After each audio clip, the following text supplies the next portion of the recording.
नमस्कार मित्रों। पतंजलि ने अपने सूत्रों में कहा है कि हमारे अंदर क्लेश के कारण कर्म संस्कार बने रहते हैं और इन्हीं कर्म संस्कार के कारण हमें भोग प्राप्त होता है। हमें हमारा जन्म मिलता है, उसकी एक निश्चित आयु होती है और उसी आयु में मनुष्य अपने पुनर्जन्म के कर्मों के कारण सुख दुख का अनुभव करता है। अगर उसने सुखपूर्वक कर्म किए हैं तो उसे सुख का अनुभव होगा, अगर उसने दुख के कार्य किए हैं तो उसे दुख का अनुभव होगा। आज हम ये जानेंगे कि ये दुख कितने प्रकार के होते हैं, तो वीडियो के साथ अंत तक बने रहें। सूत्र संख्या 15।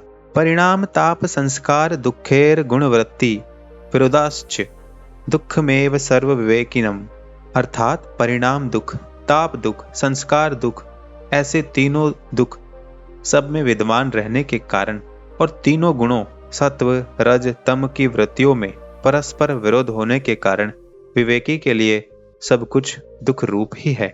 इस सूत्र में बताया गया है कि कर्म फल सुख तथा दुख देने वाले हैं, किंतु जिसे हम जीवन में सुख देने वाले कहते हैं वे भी अंत में दुख देने वाले ही हैं। इसका कारण है कि शरीर और इंद्रियों के भोगे जाने वाले सभी दुख अनित्य होते हैं।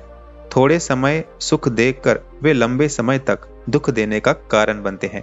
ऐसे सुख चार प्रकार के दुख देने वाले होते हैं। पहला है परिणाम दुख, जिसमें विषयों को भोगते समय तो आनंद प्रतीत होता है, किंतु उसका परिणाम दुख ही होता है। जैसे स्वाद अनुसार भोजन, नशा, उसके कारण तेज की सती, बच्चों का पालन पोषण, व्याधियों का होना आदि परिणाम दुख होते हैं। इसी प्रकार भोगने की शक्ति समाप्त होने पर भी उन भोगों के प्रति तृष्णा रहती है, वह भी दुख का कारण है। भोगने में जब दुख की प्रतीति होती है तो उसके प्रति राग उत्पन्न होता है, जिससे आसक्ति बढ़ती है और यह राग भी क्लेश है जो दुख का कारण है। इसी आसक्ति के कारण ही मनुष्य पाप पुण्य करके भी उन्हें प्राप्त करता है। साधना में विघ्न आने पर द्वेष उत्पन्न होता है, इससे वह हिंसा, चोरी, बलात्कार आदि अनेक कुकृत्य करने लगता है, जिससे वह सजा भी पाएगा। इसलिए ऐसे सभी कर्मों का परिणाम दुख ही है। दूसरे प्रकार का दुख है ताप दुख। सभी भोग अनित्य है, उनके विनाश की संभावना से ही दुख होता है तथा सभी भोग सापेक्ष होते हैं। दूसरों की अच्छी स्थिति में देखकर ईर्ष्या भी होती है। भोग की अपूर्णता से संताप बना रहता है। ये सभी दुख ताप दुख है। तीसरा दुख है संस्कार दुख।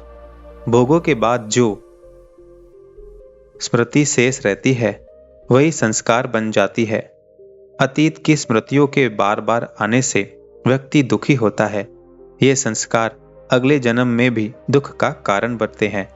चौथा गुण वृत्ति विरोध से उत्पन्न दुख होता है। सभी कर्म तीनों गुण सत्व रज तम से मिश्रित होते हैं, जो परस्पर विरोधी होते हैं। इसलिए भोग काल में भी दुख की प्रतीति होती है।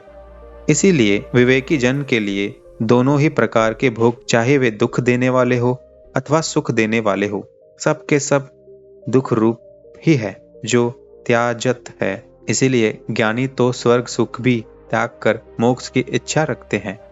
वासनाग्रस्त ही स्वर्ग की चाह रखता है।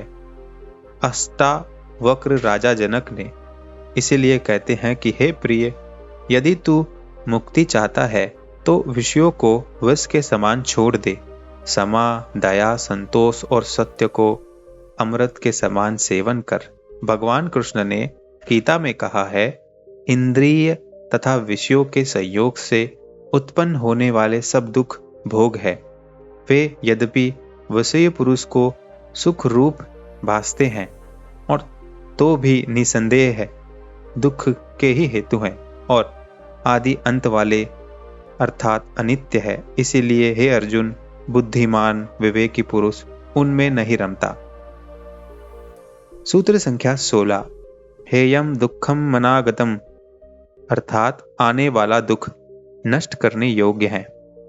अनेक जन्मों में जो शुभ अशुभ कर्म किए हैं उनसे निर्मित संस्कारों का समुदाय चित्त में विद्यमान रहता है तथा प्रत्येक जन्म में उसका कुछ अंश ही जाति, आयु और भोग रूप देने वाला होता है। शेष संस्कार अगले जन्म में भोगे जाने के लिए संचित रहते हैं। ये कर्म संस्कार भोगने पर ही छूटते हैं। पूर्व जन्मों में जिन संस्कारों का फल भोगा जा चुका है वे समाप्त हो जाते हैं तथा इस जन्म में जिन्हें भोगना है उनके भोगने से वे अपने आप छूट जाते हैं। उनके लिए प्रयत्न नहीं करना पड़ता। किंतु जिन संचित संस्कारों का फल अगले जन्मों में भोगा जाने वाला है उसे नष्ट करने का उपाय करना चाहिए, जिससे पुनर्जन्म न हो। ये सब दुख अविद्या के कारण है। जिससे आत्मज्ञान प्राप्त हो चुका है उसका ये सब कुछ मिट जाता है। इसीलिए योग उसका उपाय है। आत्मज्ञान से संचित संस्कार नष्ट होने लगते हैं तथा आने वाले संस्कार निर्मित नहीं होते। सूत्र संख्या 17। द्रष्टु दृश्ययो संयोगो हेय हेयुतः, अर्थात दृष्टा और दृश्य का संयोग दुख का कारण है।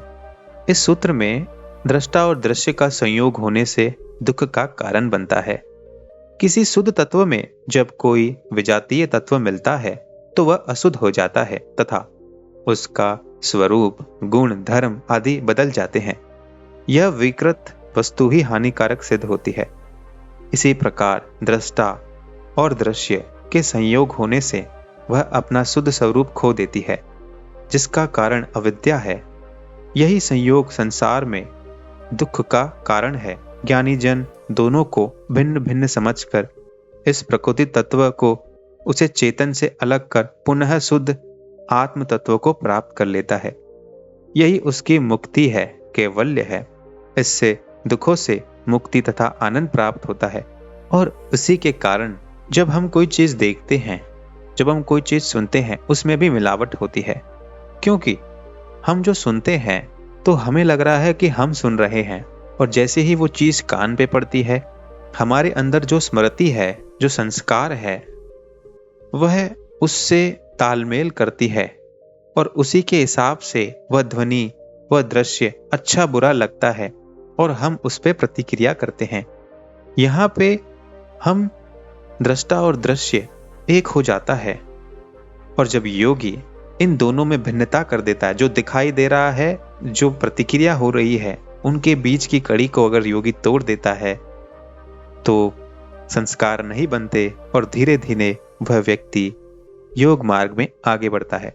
दोस्तों, आज के वीडियो में इतना ही। अगले वीडियो में हम और जानेंगे और पतंजलि योगा सूत्रा की एक एक चीज आपको समझाएंगे। इसलिए इस चैनल को सब्सक्राइब कर लो और इस वीडियो को लाइक कर दो। धन्यवाद।